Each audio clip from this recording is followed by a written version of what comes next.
The floor under my boots is shaking before my eyes even open. That is the first thing I notice. Not sound, not light, just the deep shudder of metal trying to hold itself together. I am Ethan Cole, captain of the battleship Halcyon, and the last thing I remember is giving the order to jump. Now I am lying on the cold floor of my own bridge, and something is very wrong. I push myself up. My hands are shaking too, but not from fear yet, from the impact. Sparks fall from a cracked panel above the navigation station. Red emergency light paints the whole bridge in a color that makes everyone look half dead. "Report," I say. My voice comes out rough, like I swallowed sand. Nobody answers right away. My crew is picking themselves off the floor, one by one, holding onto railings and chairs. Grace Bennett, my communications officer, is the first to speak. She has a cut above her eyebrow, thin and red, but she is already moving toward her station like nothing happened. "Captain, I don't know what just hit us," she says. "1 second we were in the jump tunnel. Next second, alarms. Then nothing. Like the ship forgot how to make noise. That should scare me more than it does. Instead, I feel a strange kind of calm settle over me. The kind that comes right before real fear, when your mind hasn't caught up yet. "Lyra," I say, calling for the ship's AI. "Status." The bridge speakers crackle. For a moment there's only static, and my stomach drops, because Lyra never hesitates. Then her voice comes through, quieter than usual. "Captain Cole, I am reading a full systems failure across all alert channels. Weapons are online. Shields are online. But every alarm, every siren, every warning light on this ship has gone silent. I do not know why." "Where are we?" I ask, already dreading the answer. "That is the problem," Lyra says. "According to my navigation logs, we are still inside the jump tunnel. According to every sensor on the hull, we are not." I walk to the front viewport, past crew members who are staring at their screens, like the numbers might change if they look hard enough. Nathan Price, my chief engineer, grabs my arm before I get there. "Captain, wait," he says, his face is pale. "Before you look outside, I need you to understand that whatever you see, the ship did not crash. We are intact.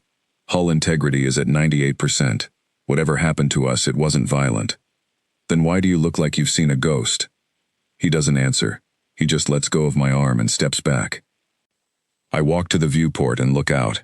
For a second, my brain refuses to process it. It tries to tell me I am looking at a simulation, a training exercise, something my mind built to make sense of chaos. But it is real. It is horribly, impossibly real. We are not in space.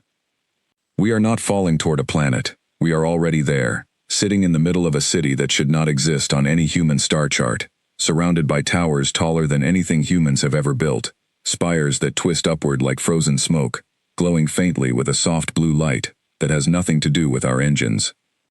The Halcyon is 900 meters of human steel and weapons, built to survive fleet battles, built to be feared.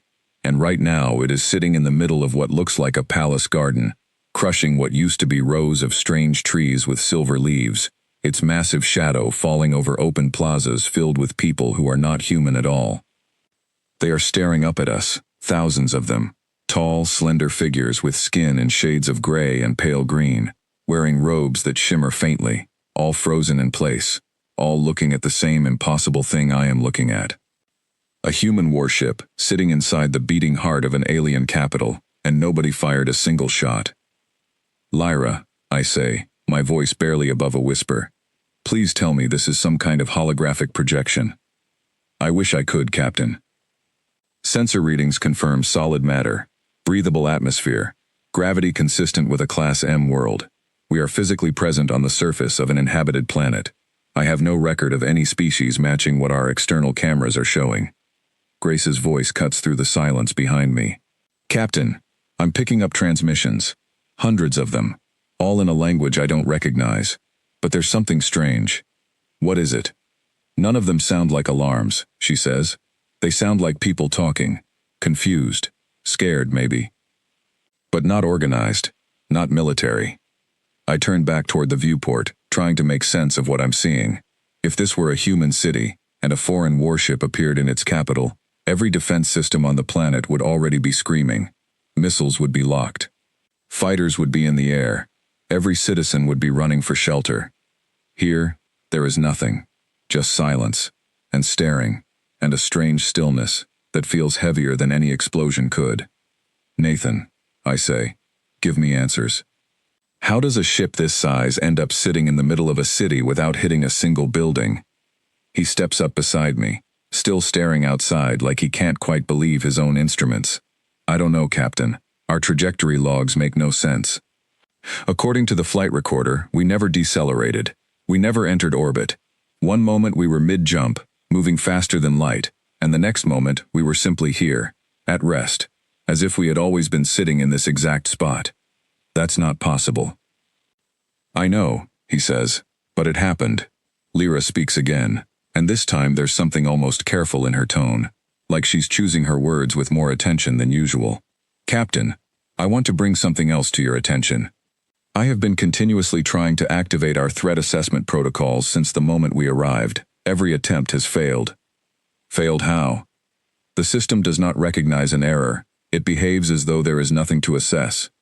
As though our arrival here does not register as an event worth flagging at all. That sends a colder chill through me than the sight of the alien city did. A malfunction I could understand. Damaged wiring, corrupted code, physical damage from whatever happened during the jump. But a system that simply refuses to see danger, refuses to see anything unusual at all, that is something else entirely. Could someone have done this to us? I ask. Sabotage? An enemy signal reaching into our systems? I have found no evidence of external interference, Lyra says. Whatever caused this seems tied to the jump itself, as if something about the way we traveled here has confused the ship's understanding of its own arrival. I don't have time to think that through, because Grace calls out again, sharper this time. Captain, movement outside, ground level, west side of the ship. I move to a side viewport and look down. Far below, past the crushed silver trees and the cracked stone walkways, a group of aliens in dark uniforms are approaching on foot, weapons raised but not firing, moving with the careful steps of people who don't understand what they are walking toward. Behind them, more citizens are gathering at a distance, watching, some backing away, some simply frozen. They look afraid. Not the calculated fear of soldiers preparing an assault, but the raw fear of people staring at something that breaks their understanding of the world. I think about what would happen if our positions were reversed. If an alien warship the size of a small mountain appeared in the middle of a human capital, hovering over a park, crushing gardens, with no warning and no explanation, we would not hesitate. Every weapon on the planet would already be aimed at it. These people haven't fired. Not yet. And that single fact tells me something important, even if I don't fully understand it yet. Whatever kind of world this is, whatever kind of people live here, they are not attacking blindly. They are afraid, but they are thinking. Lyra, I say, hold all weapon systems. Nobody fires unless I give a direct order. Do you understand me? Understood, Captain. Weapons are locked to your authorization only. I turn to my crew. Every face on the bridge is looking at me now, waiting for direction, waiting for me to somehow make sense of the impossible thing that has happened to us. I don't have answers. I don't know how we got here, why our alarms failed, or what kind of world we've landed in, but I know one thing clearly.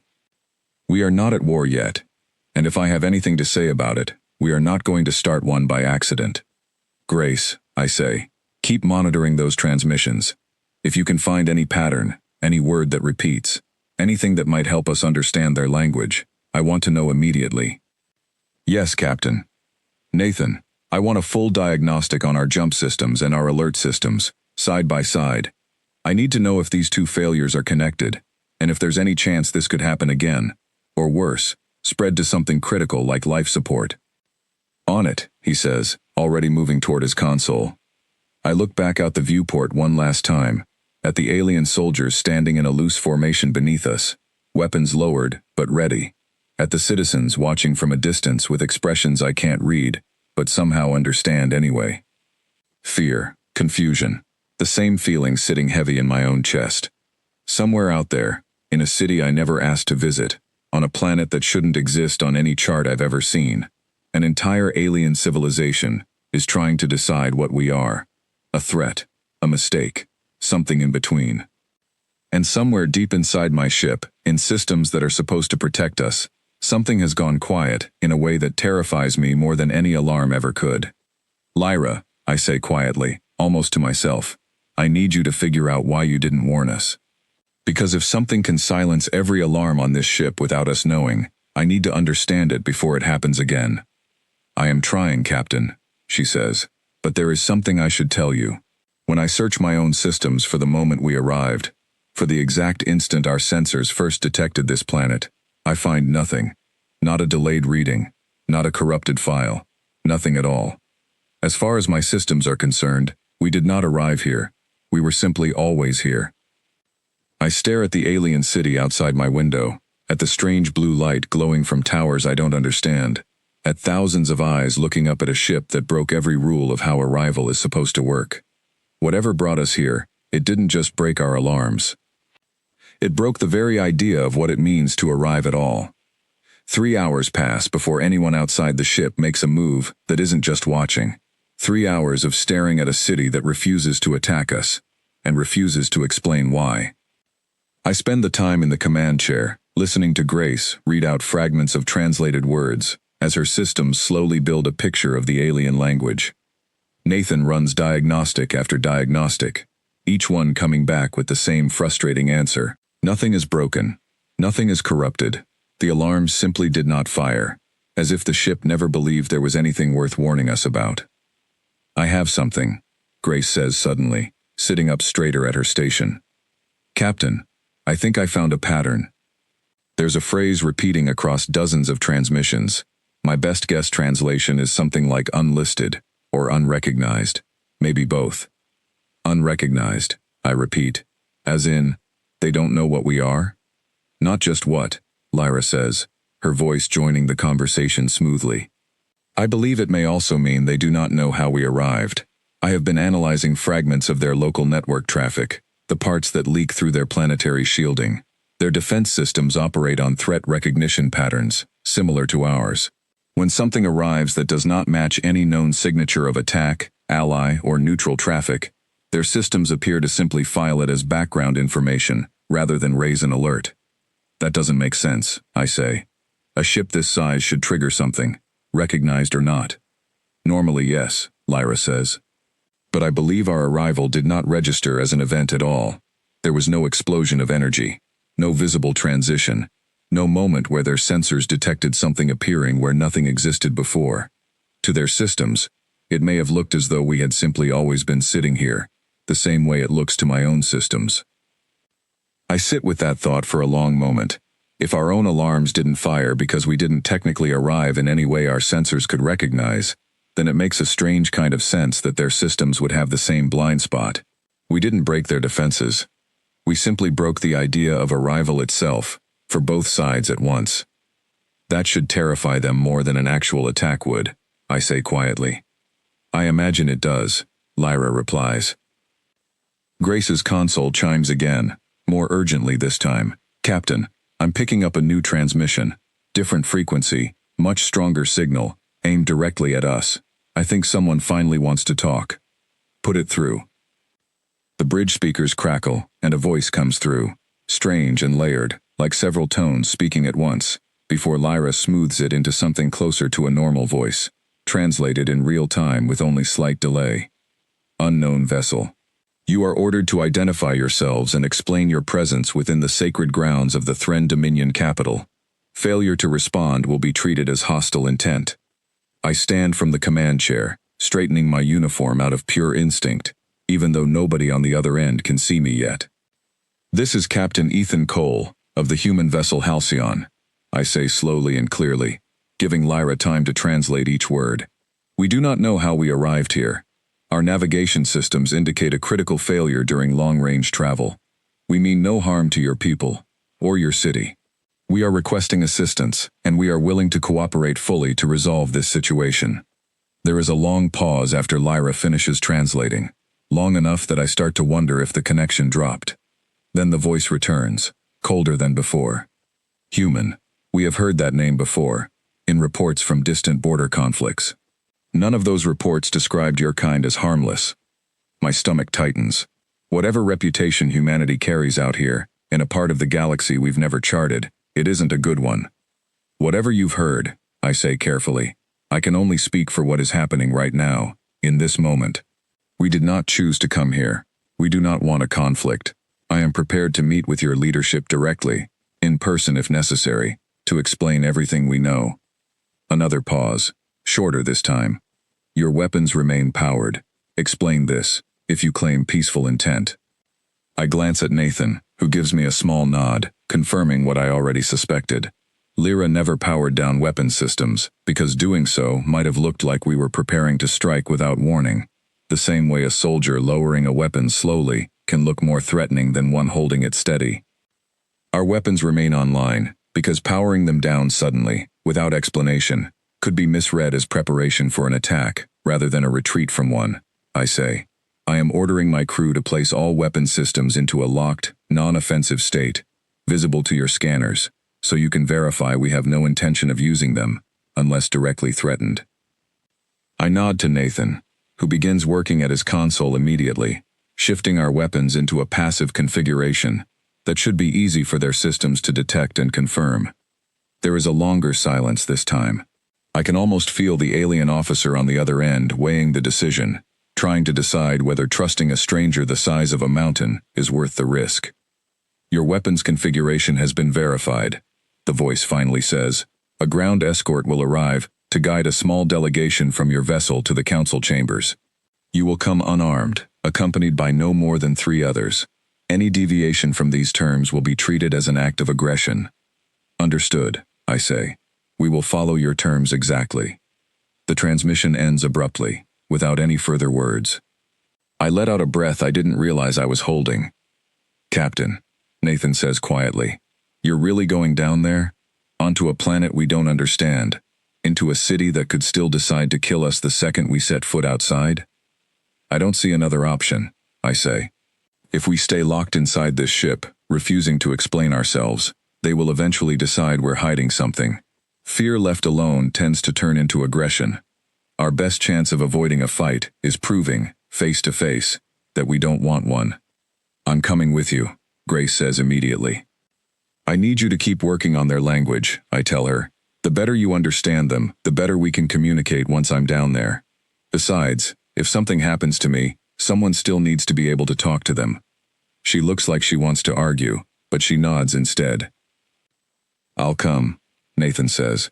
If they want to see our technology up close, better it's someone who actually understands it, in case they ask questions I can answer without giving away anything dangerous. I consider that, and it makes sense.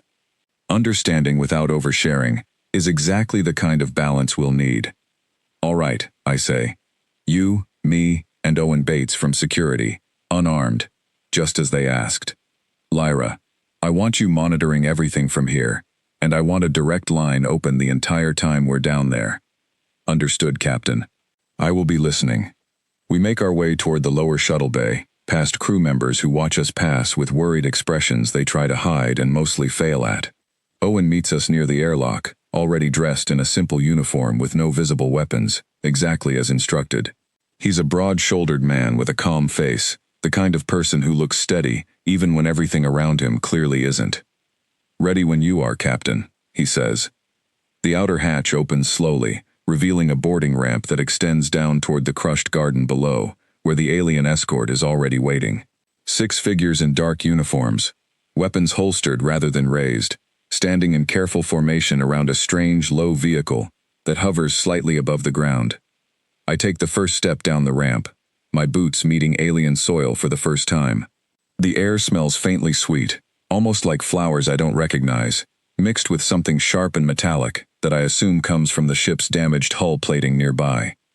The alien soldiers watch us approach with unreadable expressions, their gray-green skin catching the strange blue light of the towers around us. Up close, they are taller than I expected, easily a head above me, with long limbs, and eyes that seem to hold more colors than human eyes ever could, shifting slightly as they study us. One of them steps forward, clearly the one in charge. You will board the transport.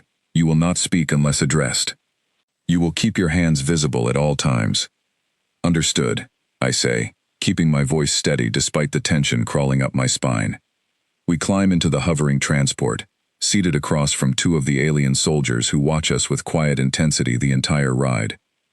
Through a narrow window, I catch glimpses of the city stretching out around us, towers taller than anything I've seen, streets filled with citizens who stop to stare as we pass, some pointing, some simply frozen in place.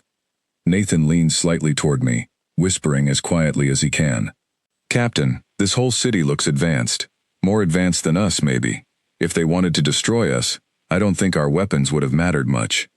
I nod slightly, keeping my eyes forward. Then it's a good thing we're trying to avoid finding out. The transport eventually slows, arriving in front of a massive structure unlike anything I've seen before. A building, shaped like overlapping crescents, glowing faintly with the same blue light as the towers, guarded by dozens of armed soldiers who watch us step out with sharp, focused attention. "The council chambers," one of our escorts says simply, gesturing toward the entrance. "Move forward. Do not stop." As we walk toward the massive doors, I glance back once at the Halcyon, still sitting impossibly in the distance, its hull rising above the skyline like a piece of a world that doesn't belong here. My crew is watching from up there, waiting, trusting me to walk into a room full of strangers and somehow convince them that humanity isn't the threat their stories seem to suggest. I don't know what waits for us inside those doors. I don't know if words alone will be enough. But I know that whatever malfunction brought us here, whatever silence swallowed every warning system on both sides, it gave us something rare and fragile. A chance to be understood before we're judged. And I intend to use every second of it.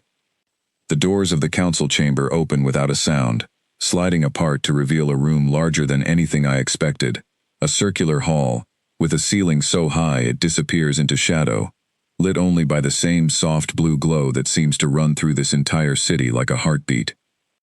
Rows of seats rise in tiers around the center of the room, filled with figures watching us in complete silence as we walk forward. At the far end, on a raised platform, sits a smaller group, clearly the ones who matter most. 5 figures, each dressed differently from the soldiers who escorted us, robes instead of uniforms, expressions carved from something that looks like careful control rather than calm. Our escort stops us a short distance from the platform, gesturing for us to remain still. I keep my hands visible, exactly as instructed, and glance briefly at Nathan and Owen beside me. Both of them look as tense as I feel, though neither shows it openly. One of the 5 figures on the platform rises slowly. Her skin carries a deeper shade of gray than the soldiers outside, almost silver in the strange light, and her eyes hold a sharpness that makes it clear she has done this before, faced strangers and judged them, though perhaps never one quite like us. "I am Administrator Vos Ilarion," she says, her voice carrying easily across the massive chamber, even without raising in volume. "Speaker for the Thren Dominion Council. You stand before us claiming to be lost, claiming your arrival within our capital was accidental. Explain yourself, human, and choose your words with care. Many in this chamber believe you should not be given the chance to speak at all." I take a slow breath, feeling the weight of every eye in the room settle on me at once. "Administrator Vos Ilarion," I begin. "My name is Ethan Cole. I am the captain of the vessel your people are calling Unrecognized. We were traveling between 2 points in space, using a method of travel that allows us to move faster than light for short periods. During that journey, something went wrong. Our systems failed to properly complete the process, and instead of arriving where we intended, we arrived here, in the middle of your city, with no warning to either of our peoples." "A convenient story," a voice interrupts from among the seated crowd, sharp and hostile. A tall figure stands, dressed differently from the others, in a uniform that clearly marks military rank rather than political authority. "A ship of your size does not simply appear by accident. This is a tactic, a demonstration of power meant to frighten us before further aggression follows." "General Draeth Coram," Vos Ilarion says, her tone carrying a warning edge. "You will have your opportunity to speak. Allow the human to finish." The general sits back down, though his eyes remain locked on me with open suspicion. "I understand why this looks like a trick," I continue, choosing my words carefully. "If your positions were reversed, if a foreign warship appeared inside one of our cities with no warning, we would assume the worst as well. But I am telling you the truth. My own ship's defense systems failed to recognize our arrival as an event at all. According to our sensors, we simply appeared, without any detectable moment of transition. Whatever malfunction occurred, it affected both the way we traveled and the way our systems understood that travel. Voss Ilarion studies me for a long moment, before turning to someone seated near her, a smaller figure with markings on her robes that seemed different from the others, more intricate, almost scholarly. Mira Tessin, she says, you have studied the readings taken from their vessel since its arrival. Does his explanation align with what your instruments recorded? The figure called Mira Tessin stands, her expression far less guarded than the others, curiosity clearly winning out over fear. It does, Administrator. Our long-range sensors recorded no approach, no deceleration, no signature consistent with any known method of travel. The vessel appears in our records exactly as the human describes, as though it had simply always existed at that location, with no moment of arrival captured at all. A ripple of uneasy murmurs spreads through the chamber. That is precisely what worries me, General Draith Coram says, standing again, despite not being given permission. A method of travel that leaves no trace, no warning, no way for us to detect it before it happens. If this is not a weapon, Administrator, then it is something far more dangerous, a gap in our defenses that we did not know existed until a warship the size of a mountain proved it. The room grows tense again, several other council members exchanging uncertain glances.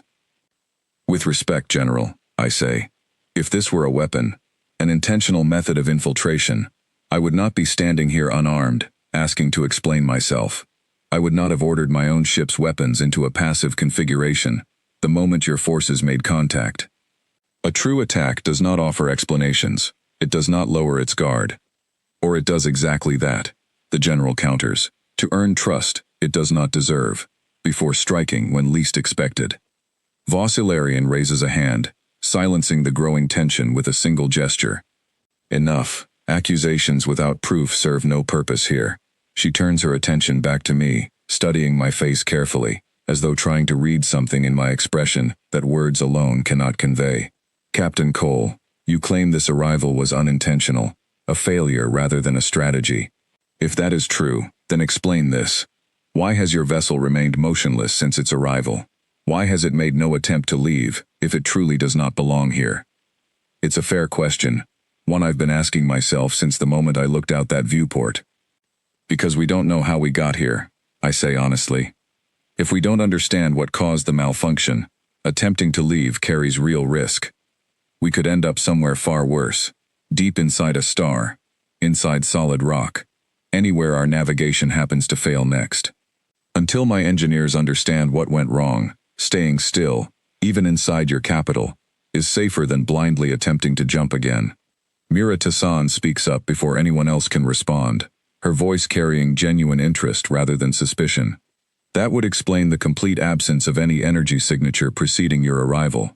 If your systems malfunctioned in the exact manner you describe, it is possible the failure occurred at the deepest level of your travel method itself, not simply a navigational error, but a fundamental break in how your technology understands movement through space.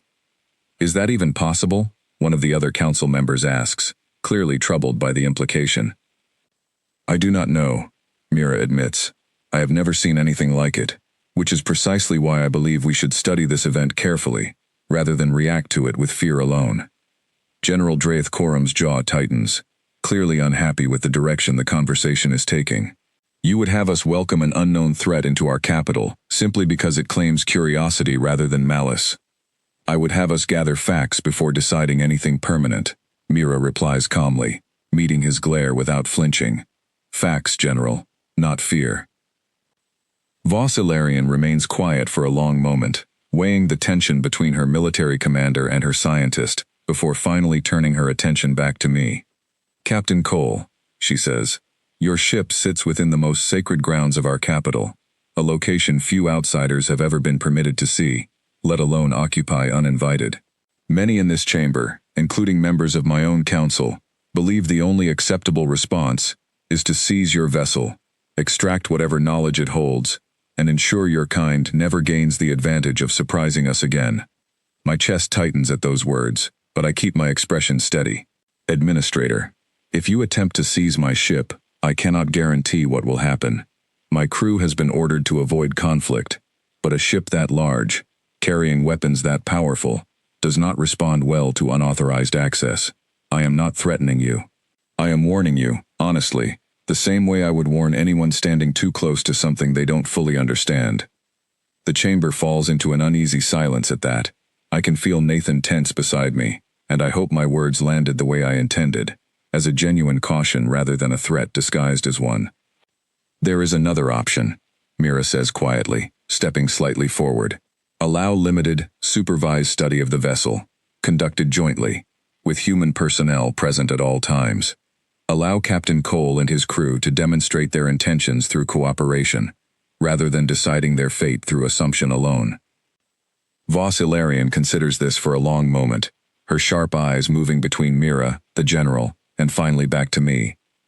A dangerous compromise, she says slowly, one that leaves us vulnerable if his intentions prove false. Every choice leaves us vulnerable, Administrator, Mira replies. Attacking a ship we do not understand carries risk as well. At least this path gives us the chance to understand what we are truly dealing with, before deciding how to respond. The Administrator's gaze settles on me one final time, studying my face with an intensity that makes it clear she is searching for any sign of deception. Captain Cole, she says finally, you will return to your vessel. You will permit a small group of our engineers and scientists to study specific, limited areas of your ship, under conditions we will define. Any refusal, any deviation from these terms, will be treated as confirmation of hostile intent, and the consequences will follow immediately, without further discussion. Do you accept these terms? I glance briefly at Nathan, who gives the smallest nod, understanding exactly what I'm thinking. This is not the outcome I hoped for, but it is far better than the alternative sitting heavy in General Drath Corum's expression. I accept, I say. On one condition, my engineers remain present during every moment of that study, not to hide anything, but because some of our systems can be dangerous, if handled incorrectly by anyone unfamiliar with them. I would rather protect your people from an accident than have anyone assume it was something worse. Voss Ilarion studies me for a long moment before finally giving a small, measured nod. Agreed, she says. The terms will be finalized before nightfall. Until then, you and your companions will remain under guard within this chamber's outer halls. As the council begins to disperse, murmuring among themselves in a language I still don't fully understand, I catch General Drath Corum's eyes one final time. There is no relief in his expression, no acceptance of the compromise just reached. Only a cold, simmering distrust that tells me this conversation is far from over. Whatever peace we've bought today feels fragile, held together by cautious words and careful promises. And somewhere deep in my chest, I can't shake the feeling that it won't take much to shatter it completely. 2 days pass with a strange, careful rhythm settling over the ship.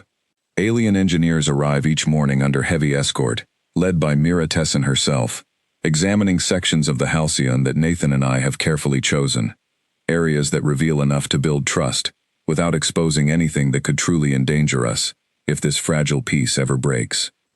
Mira turns out to be far easier to work with than I expected. She asks sharp, thoughtful questions, and more than once she catches details in our systems that even Nathan hadn't fully considered, pointing out small inconsistencies in our jump drive readings that might explain part of what went wrong during our arrival. Your drive core shows signs of stress that predate your arrival here, she says on the second day, studying a data display Nathan has translated into something her instruments can read. As if something interfered with your jump before it even began, not during. That would explain a lot, Nathan admits, rubbing a hand across his tired face. We assumed the failure happened mid-jump. If it started earlier, that changes everything about how we approach fixing it. I watch the two of them work, engineer and scientist from entirely different worlds, slowly building something that looks almost like genuine collaboration. For the first time since we arrived, I let myself believe this might actually end peacefully. That belief lasts exactly until the alarm finally works. It happens without warning, late into the second night, while most of my crew is resting in shifts, and Mira's team has returned to the city for the evening. I'm reviewing reports in my quarters when Lyra's voice cuts through the silence, sharper and more urgent than I've heard since our arrival. Captain, unauthorized access detected. Engineering deck, secondary reactor access corridor. Someone is attempting to breach restricted systems. I'm on my feet immediately, pulling my jacket on as I move. Who? One of Mira's engineers? Negative, Captain. Biometric scans do not match any approved personnel from our agreement. There are 7 individuals, armed, moving with clear intent toward our reactor core. My stomach drops. General Draeth Coram. I cannot confirm identity with certainty, but the timing and method strongly suggest a military operation rather than a scientific one. I sprint through the corridors, Owen falling into step beside me almost instantly, having clearly heard the same alert through his own comm unit. Captain, what's happening? Someone's trying to force their way into the reactor core, I say, breathing hard. If they don't know what they're doing, they could kill themselves and take half this deck with them.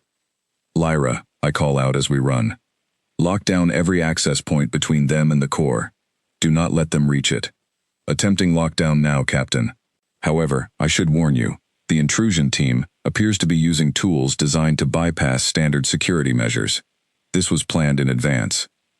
We round the final corridor, just as a heavy blast door grinds shut ahead of the intruders, sealing them away from the reactor corridor with barely a few seconds to spare. Through a narrow viewing panel, I catch sight of them, 7 armed figures in dark tactical gear, clearly military, clearly prepared for exactly this kind of resistance. One of them steps forward, and even through the narrow reinforced glass, I recognize the cold, sharp eyes immediately. General Draeth Coram. Lyra, patch me through to whatever comm frequency they're using, I say. Now. Connecting. General, I say, my voice carrying clearly through the sealed corridor. This is an act of aggression, exactly what you accused us of being capable of. Stand down immediately. His voice comes back distorted slightly through the barrier, but his intent is unmistakable. You misunderstand, Captain. This is not aggression. This is precaution. My council believes negotiation is enough to protect our people. I do not share their confidence. Once I understand the full extent of your technology, this threat ends permanently, one way or another. You're going to get your people killed, I say, watching Nathan arrive breathless beside me, immediately pulling up diagnostic readouts on a nearby panel. That reactor isn't like anything your scientists have studied. If you force that door open without proper shutdown procedures, you won't gain a weapon. You'll trigger a containment breach. A convenient warning, Draeth says coldly, meant to frighten us away from the truth. It's not a warning. It's physics, Nathan snaps, glancing at me with wide, urgent eyes. Captain, he's right about one thing. If they force that door with the tools they're carrying, they could damage the containment field manually. Lyra's lockdown won't matter if they go around it instead of through it. Lyra, can you cut power to that section entirely? Force a full shutdown before they get any further? I can, Captain, but doing so risks triggering the very instability Nathan is describing, given their equipment is already interfacing with our systems. My analysis suggests the safest path is allowing my automated defense protocols to engage directly, physically preventing further access without triggering a reactor event. Do it, I say immediately. Whatever it takes, keep that core stable, and keep those people from getting themselves killed. There's a brief pause, and then a low hum rises from the corridor beyond the blast door, followed by the sound of automated systems shifting into motion. Through the narrow viewing panel, I watch as reinforced barriers unfold from the walls themselves, not weapons, not offensive systems, but dense physical barricades designed purely to block, to contain, to stop without harming. Draeth's team reacts immediately, weapons raised toward the emerging barriers, clearly expecting an attack. But nothing fires, no shots, no explosions, just solid walls of reinforced alloy folding into place, sealing off the corridor completely, trapping the intrusion team safely away from the reactor without a single shot exchanged. Captain, Lyra says calmly, the intrusion has been fully contained. No injuries detected among the alien personnel. Reactor core remains stable. I press my hand against the cold barrier, catching one final glimpse of General Draeth Coram through the narrowing gap before the last section seals shut completely, his expression somewhere between fury and something that looks almost like confusion. He expected weapons. He expected violence. Instead, he found himself blocked, protected from his own mistake, by the very ship he believed was hunting his people.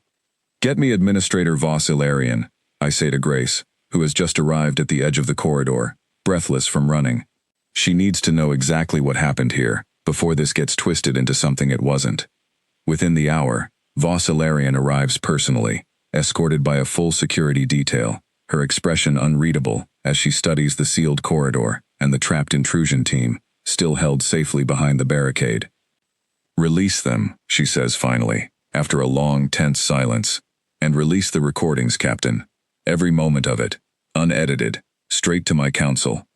I nod to Lyra, and within minutes, the barricade retracts, revealing Draeth Coram and his team, weapons now lowered, expressions caught somewhere between anger and disbelief. "You could have destroyed them," Valerian says quietly, studying me carefully. "Your systems clearly possess the capability.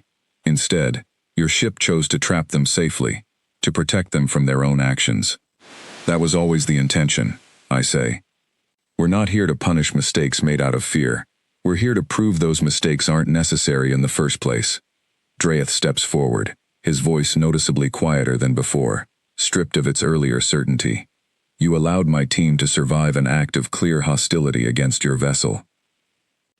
Because hurting them wouldn't have proven anything, except that your fears about us were right all along," I say. "I'd rather prove them wrong." For the first time since we arrived, I watched something shift in the general's expression, the sharp edge of suspicion softening, just slightly, into something closer to reluctant respect. Valerian studies the scene for a long moment, before finally turning back to me. "This changes things, Captain Cole, perhaps more than you realize."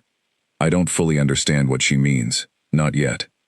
But standing there, in a corridor that could have ended in disaster, and instead ended in restraint, I allow myself, for the first time since this impossible journey began, to believe that maybe, just maybe, we've found a path forward that doesn't end in war.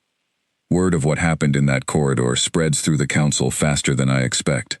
By the following morning, the mood across the city feels different, subtle but unmistakable, like a held breath finally starting to release.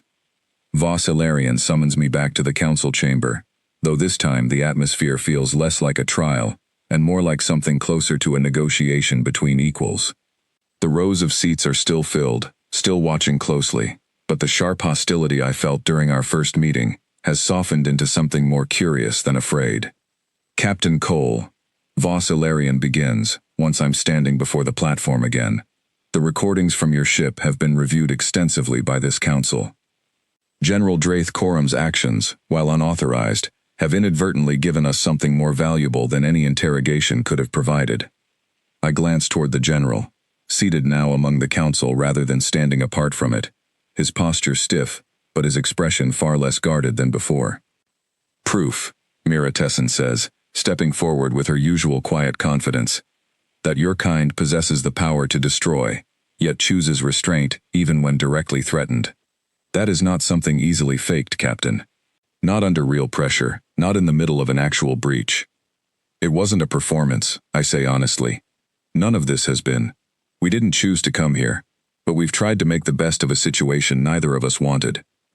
Valerian nods slowly, something in her expression finally settling into genuine consideration rather than calculated caution. "This council has reached a decision, Captain Cole. Rather than treating your arrival as an act of aggression, we will treat it as what it appears to genuinely be. An accident, one that has, against all expectation, opened a door between our peoples that might otherwise have taken generations to find." Relief floods through me, stronger than I expected, loosening tension I didn't even realize I was still carrying in my shoulders. "There are conditions, of course," she continues. "Your vessel will remain under joint observation, while our scientists continue studying the failure that brought you here, both to understand it and to ensure it cannot be replicated as a weapon by anyone with less honorable intentions than your own. In exchange, we will provide your crew with safe passage, resources, and cooperation in repairing whatever damage caused your arrival." "That's more than fair," I say. "More than I expected, honestly." "Do not mistake generosity for naivety, Captain," General Draeth Coram says, speaking for the first time since I entered the chamber. His voice carries less hostility now, though the caution remains. "This council extends trust carefully, and it will be watching closely to ensure that trust is not misplaced. I wouldn't expect anything less, I say, meeting his gaze steadily.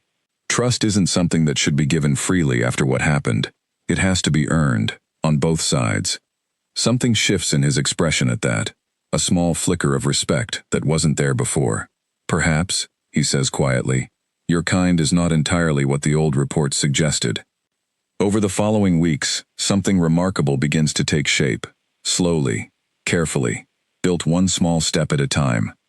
Mira, Tessan, and Nathan spend long hours working side by side, comparing notes between two entirely different understandings of physics, slowly piecing together exactly what went wrong during our jump.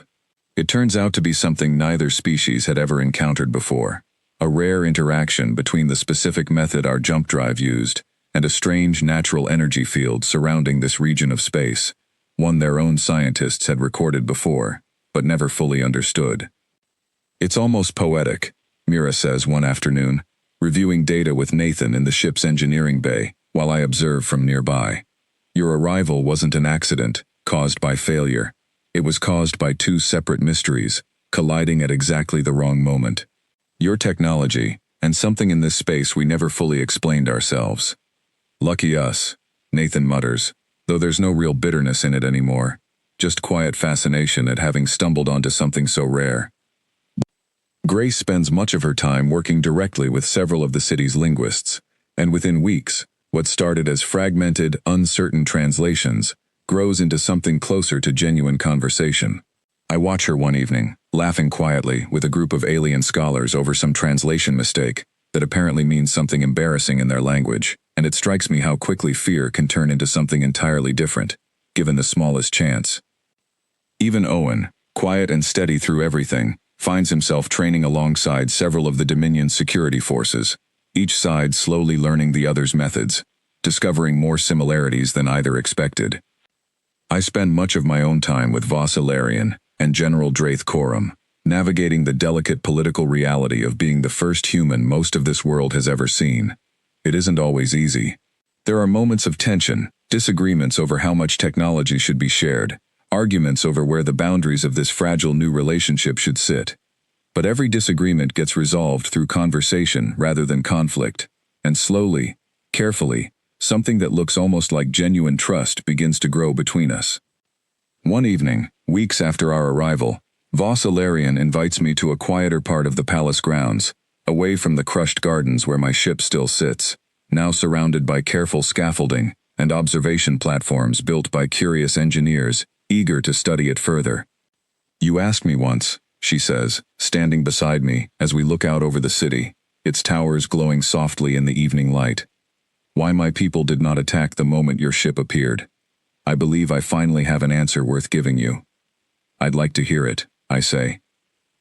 Fear, left completely alone, without pause, without hesitation, often leads to destruction, she says. But something about the manner of your arrival, the sheer scale of the impossible thing standing suddenly among us, was so far beyond anything our instincts were prepared to process, that it created a strange kind of stillness instead. A moment where fear had nowhere familiar to go, and so, briefly, it simply waited. And in that waiting, I say slowly, understanding, we had just enough time to prove we weren't what everyone assumed we'd be. Exactly, she says. A single moment of hesitation, born from confusion rather than courage, may have prevented a war neither of our peoples wanted. I think about that for a long moment, staring out at a city that could have been a battlefield, at towers that could have been reduced to rubble by a misunderstanding neither side truly controlled. For what it's worth, I say finally, I'm grateful for that hesitation, whatever caused it. As am I, Captain Cole, she says, as am I. Later that night, standing on the observation deck of my own ship, looking out over a city my crew and I never intended to visit, Lyra's voice breaks the quiet stillness of my thoughts. Captain, I have completed a final analysis of the event that brought us here. I believe I finally understand why none of our systems recognized our arrival as anything unusual. I'm listening, I say. The energy field responsible for our misjump did not simply alter our course. It briefly disrupted the flow of information between cause and effect within a small radius around our ship, essentially causing our own systems, and perhaps even their systems, to process our arrival not as something that had just happened, but as something that had simply always been true. A single moment where the universe itself seemed to forget the difference between arriving and already being present. I let that settle for a moment, staring out at the alien skyline, strange and beautiful, and no longer quite as frightening as it once seemed. That's either the most fascinating thing I've ever heard, or the most terrifying. Perhaps both, Captain, Lyra says, something almost like warmth in her voice, much like this entire situation. I think about everything that has happened since that first shuddering moment on the bridge, the silence where alarms should have screamed, the fear in thousands of unfamiliar eyes staring up at something they didn't understand, the fragile threads of trust built slowly through honesty rather than force. We didn't come here as conquerors. We didn't come here as diplomats either. Not really. Not at first. We came here as an accident, a mistake neither side chose, thrown together by a universe that briefly forgot its own rules.